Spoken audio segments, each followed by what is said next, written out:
हे पहा, स्वयंपाकघरामध्ये काही ठेवणीच्या आणि गरजेच्या वस्तू असतात, त्या आपण कशा जपून ठेवायच्या असतात. हा आहे सोऱ्या. आता दिवाळीला तो हवा आहे माहिती कशासाठी, तर शेवसाठी. लसूण शेव, तिखट शेव याच्यासाठी पाहिजे असतो.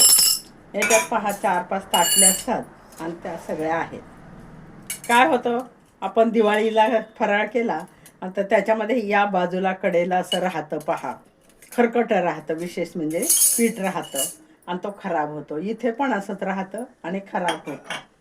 म्हणून आपण काय करायचं असतं त्याला माहिती आहे का, चांगला घासायचा आणि घासून मग तो व्यवस्थित कोणाला दिला तरी लोक तसेच देतात. म्हणून बजावून आपण चांगला ठेवायचा, नाही त्यांनी घासला तर आपण घासायचा. असे हे ठेवणीतल्या वस्तूचे.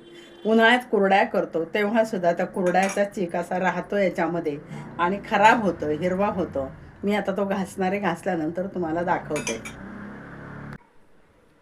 हे पहा, पितांबरी लावून तो चांगला स्वच्छ केलाय, घासलाय. आता दिवाळीसाठी आपल्याला लागतोच.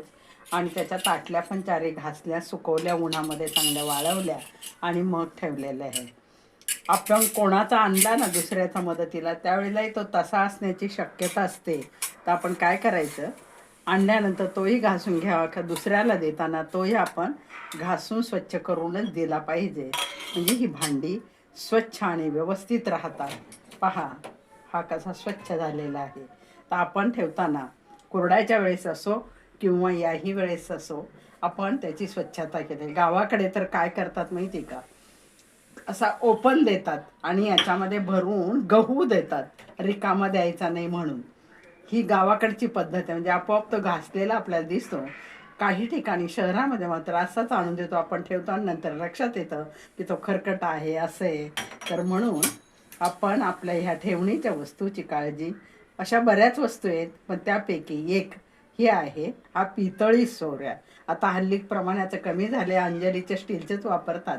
पण ही जुनी पद्धत आहे आणि त्यावेळेच आहे.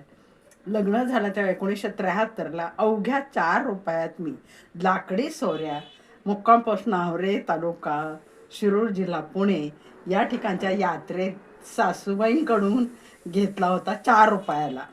आठवण म्हणून आहे तेवढी वस्तू माझ्याकडे. तर पहा, तुम्हाला जर पटलं माझा हा विचार तर जरूर लाईक शेअर करा, कमेंटद्वारे कळवा.